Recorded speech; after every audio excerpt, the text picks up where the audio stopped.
Good morning दोस्तों। तो कैसे हैं आप सभी लोग। उम्मीद करता हूँ आप लोग बहुत ही अच्छे होंगे। जैसे कि हमारी सीरीज चल रही थी, ज्योमेट्री प्रोग्रेशन चल रही है, मैट्रिक की भी चल रही है आपकी, और क्वाड्रेटिक इक्वेशन की भी चल रही है। बेसिकली क्या हो रहा है, आजकल कुछ टेक्निकल प्रॉब्लम के कारण क्या हो रही है, वीडियो रेगुलर नहीं आ पा रही है। तो हम कोशिश करेंगे ये टेक्निकल इशू जल्दी से ही सॉल्व हो जाए और हमारे रेगुलर वीडियोज़ आती रहे। तो आज जो हमारा नया टॉपिक है, प्रीवियस वीडियो में हमने सीक्वेंस एंड सीरीज में क्या पढ़ा था, हमने जीपी के जनरल टर्म के बारे में पढ़ा था। लेकिन आज जो हम डिस्कस करने वाले हैं वो हम करेंगे इसके सम के, क्योंकि कोई हमारे पास सीक्वेंस है, इसका सम कैसे निकलेगा। ठीक है, तो वेलकम अरुण देव क्लासेज। और आज स्टार्ट करते हैं हम आप लोगों का ज्योमेट्रिकल प्रोग्रेशन। ठीक है, तो हमने लास्ट क्लास में डिस्कस किया था, देखिए इसकी डेफिनेशंस के बारे में हमने डिस्कस किया कि इसकी डेफिनेशन क्या है, ज्योमेट्रिकल प्रोग्रेशन क्या होती है, किस तरीके से सीक्वेंस होती है, सीरीज क्या होती है, ये सब हम ऑलरेडी डिस्कस कर चुके हैं। उसके बाद हम लोग आगे चलते हैं जनरल फॉर्म, इसकी जो जनरल फॉर्म कौन सी होती है, नॉर्मल जनरल टर्म, उसके बारे में डिस्कस किया था। कुछ हमने क्वेश्चंस भी क्या किए थे, इसके डिस्कस किए थे। और आज जो हम पढ़ने वाले हैं ज्योमेट्रिकल प्रोग्रेशन का सम पढ़ने वाले हैं कि आपका कोई एक सीक्वेंस है ज्योमेट्रिक प्रोग्रेशन में, उसका हम सम कैसे निकालेंगे। सपोज मेरे पास कोई देखो तो हम डिस्कस करेंगे आज किस ज्योमेट्रिक प्रोग्रेशन का सम। दो टाइप्स की आपके पास सीक्वेंस होती है, एक होती है फाइनाइट सीक्वेंस, एक होती है आपके पास इनफाइनाइट। वैसे यहाँ पे आपकी जीपी होती है, एक होती है फाइनाइट और एक होती है इनफाइनाइट। देखो नाम से ही पता चल रहा है कि फाइनाइट है, आपके पास 2 है, 4 है, इसके बाद आपके पास 8 है, सो ऑन कंटिन्यूअस चल रही है, आपका इनफाइनाइट तक जा रही है। तो this is called infinite GP, infinite GP. Finite की अगर बात करें तो फाइनाइट क्या होता है, एक कुछ टाइम बाद क्या होती है, स्टॉप हो जाती है, तो वो हमारी क्या कहलाती है, फाइनाइट कहलाती है। समझ में आ गया। तो ये इसकी जनरल टर्म है। ठीक है, अब आगे चलते हैं। देखो इसका जो जनरल फॉर्मूला है कि अगर मेरे पास कोई सीक्वेंस जीपी सीक्वेंस है, मुझे उसका आंसर निकालना है, सपोज 10 टर्म तक दे रखा है, तो उनका सम कैसे निकलेगा, तो वो हम आज निकालने वाले हैं। तो देखो किस तरीके से निकालते हैं। तो ये उसका जो फॉर्मूला है, इस फॉर्मूले की हेल्प से हम लोग क्या करेंगे, इसको निकालेंगे। तो कैसे निकालते हैं, देखो आपके पास दे रखा है सम, इसको हम डिनोट करेंगे एस ऑफ एन से, एस ऑफ एन से, एस ऑफ एन से हम क्या करेंगे, इसको डिनोट करेंगे। और आपके पास जो फॉर्मूला होता है a 1 minus r the power n upon 1 minus r. क्या यही फॉर्मूला होता है? हाँ जी, यही फॉर्मूला होता है। लेकिन इसकी मस्ट कंडीशन क्या है, ध्यान दीजिएगा। इसकी जो मस्ट कंडीशन है वो मैं आप लोगों को बताता हूँ। देखो इसमें केसेस बनते हैं। केसेस कब बनते हैं, जब आपकी आर की जो वैल्यू है वो क्या होती है, कभी ग्रेटर चली जाती है, कभी लेस चली जाती है, कभी -1 आ जाती है। मतलब ये समझ लो कि आपकी या 1 से बड़ी रहेगी या छोटी रहेगी। तो वो चीज़ क्या रखनी है, हमको ध्यान में रखनी है। तो किस तरीके से करते हैं, देखो यदि आपके पास आर की वैल्यू लेस देन 1 है, then we can use this formula. Is that clear.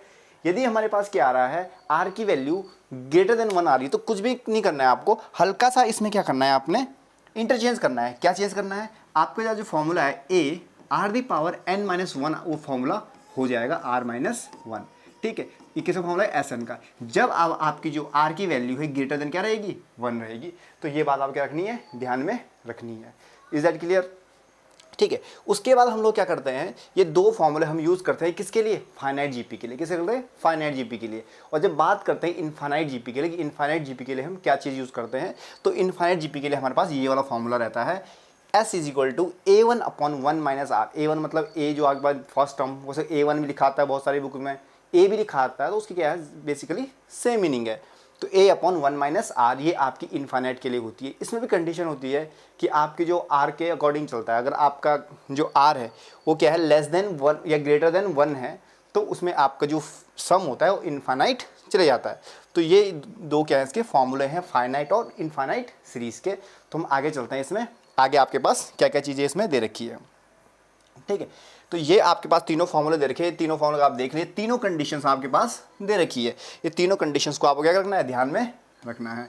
अगर आपके पास r इज इक्वल टू 1 आ जाता है, r इज इक्वल टू 1 का मतलब क्या है, जो आपकी सीरीज है वो कंटिन्यूस 2 2 2 2 2 2 या 4 4 4 4 इस तरीके से चल रही है, तो उसका सम क्या होगा, यानी कि इक्वल ही रहेगा।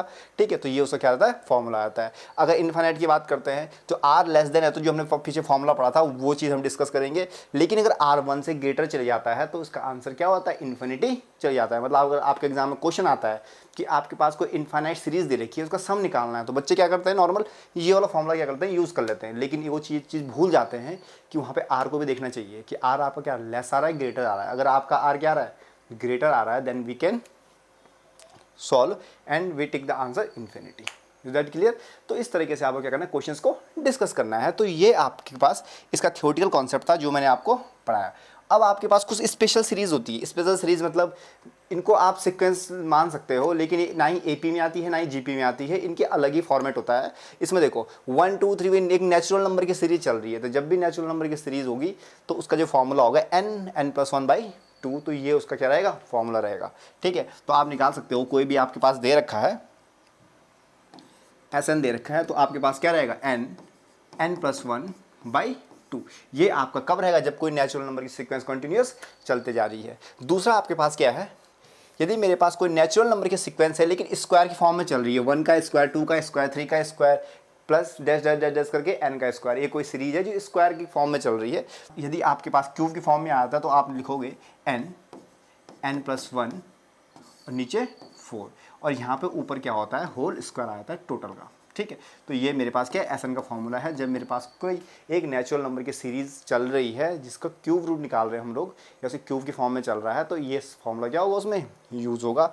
तो इस तरीके से हमने क्या किया, आज डिस्कस किया है कि किस तरीके से आपके क्वेश्चंस हैं जो हमें आगे भी सॉल्व करने हैं। ये वो फॉर्मूले हैं जिनकी हेल्प से क्वेश्चन को सॉल्व करेंगे। ठीक है, मैंने आपके लिए बहुत अच्छे से क्वेश्चन रखे हैं, प्रीवियस ईयर के क्वेश्चन भी हम लोग डिस्कस करेंगे। तो आज जो बेसिकली ये वीडियो बनाने का जो मेरा मतलब था, वो आपको रूबरू करवाना था कि किस तरीके से आपके फॉर्मूले यहाँ पर यूज़ होते हैं, और इन फॉर्मूलों की हेल्प से हम क्या करें, क्वेश्चंस को सॉल्व करें। कोशिश करूँगा कल ही नेक्स्ट वीडियो इसकी आ जाए जो क्वेश्चंस के ऊपर है, वैसे आ जाएगी, पूरी कोशिश रहेगी, क्योंकि कुछ टेक्निकल इश्यूज़ आ रहे हैं जिस वजह से वीडियोस रेगुलर नहीं आ पा रही है, तो हम कल लाने की कोशिश करेंगे। और जो इसके प्रीवियस ईयर के जो क्वेश्चन हैं वो आप लोगों के सामने रखे जाएंगे, बहुत अच्छे तरीके से रखे जाएंगे, और एक नई तरीके से हम सीखने की कोशिश करेंगे किस तरह से क्वेश्चन को हिट करना है। ट्रेंडिंग मेथड को भूल जाओ, बुक के मेथड को भूल जाओ कि किस तरीके से बुक का मेथड चल रहा है, बहुत लेंथी होता है, लेकिन हम आपको शॉर्ट में बताने की सोचेंगे, और वो क्या रहेगा, एक एप्लीकेबल मेथड रहेगा जिस पे आगे मार्क्स भी नहीं कटेंगे और आपका आंसर भी करेक्ट आ जाएगा, एक्यूरेसी आ जाएगी। तो thank you, thanks for watching, thank you.